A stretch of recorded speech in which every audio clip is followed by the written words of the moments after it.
Hi there, welcome to the Style Sessions. I'm Roger Mittag. I'll be your host. Today we're going to talk about a very unique style, another strong beer from Belgium called the Belgian Quadrupel. And today's beer we're featuring is Chimay Bleu. And we actually have a Chimay glass that we're going to pour in. And as we did last week with the Belgian triples, we're going to show you a pouring technique alongside of it. So let me give you a bit of background on Belgian quads to see where they actually came from, how they were started, and what kind of characteristics you're going to have in them. So a Belgian quad, the very first naming of a quadruple was done by the La Trappe Monastery, which is located in Koningshoven in the Netherlands, and that was in 1991. So that's a very, very recent naming right to a beer style. And typically what you're going to see in these types of beers are they're very strong in alcohol. This one, Chimay, is 9%, and we've seen them go up into 9.5, 10, 11% if you get from Rochefort. But they're really, really unique beers. So let me pour it for you, and then we'll talk a little bit about the colors, the flavors, the taste profiles, and you can get an idea. So I'm going to do things similarly in the pouring technique that I did last week, except this time we're going to add the sediment. We're going to add the yeast in, not put it in a shot glass. This is a more modern way of doing this. And there's lots of different ways of pouring these things. It depends on the total outcome. So Chimay is a very, very lively beer. It has lots of spritz to it, so I always want to be aware of that when I'm opening. So again, we're going to hold by the bottom of the glass as we're pouring in, and we're going to pour in very gently so that we don't make a whole lot of noise. And you're watching it as it builds. It's got this beautiful brown color to it. And when you hold it up to the light, there's some really nice red notes in there as well. It's got a cappuccino crema foam on it. So we got a nice pour so far.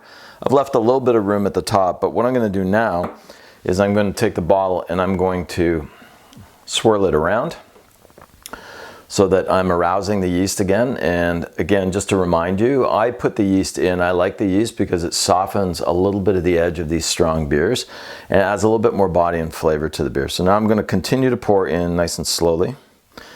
I'm adding the yeast. Yeast also in beers like this has a tremendous amount of nutritive value because there's a lot of B vitamins in yeast. So I'll put that back over there. You can see I've got this beautiful cone of foam that's sitting over top. That's really, really nice. It's almost like an ice cream cone that's sitting there. So let's take a look at this beer.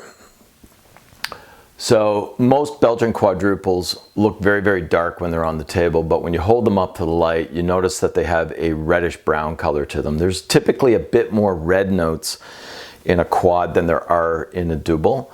They are cloudy in appearance, depending on whether or not it's re-fermented. There are some quadruples out there like St. Bernardus App 12, which is not re-fermented, so it's relatively clear.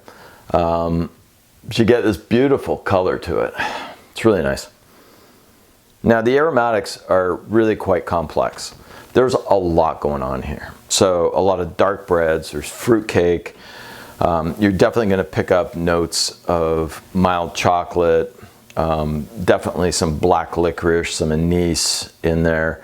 You might get some sweetness like candied sugar or brown sugar on the nose. Lots of dark fruits, things like prunes, raisins, dates. And it opens up more that you allow it to breathe. And again, the serving temperature for this particular beer should be somewhere between 12 and 17 degrees. I'll give you some storage tips in a second as well. And I just love these beers because they're just warm and inviting. They make you want to sit and sip and savor and have a good discussion. I mean, these are great beers to have a nice chat with someone with.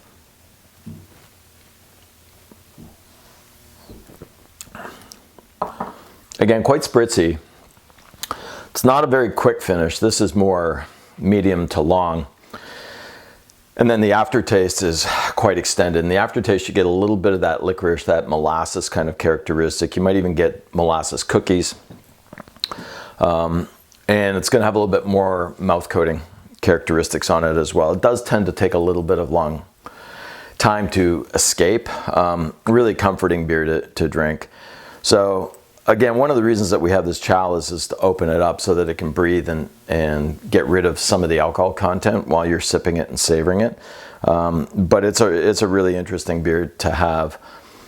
I don't typically think about matching these in with foods, but you can do these with a lot of different desserts. Obviously, this is a great beer to have with something that's a main course. Red meats, game is typically really nice with this. I have a recipe for poached pears that are unbelievable when you use this as the poaching liquid in there. Great beer.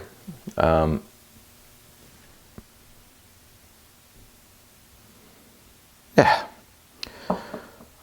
So, hope you've enjoyed our class on Belgian quadruples. Amazing beers to go out and try and find. You find quite a few of them. La Trappe is available.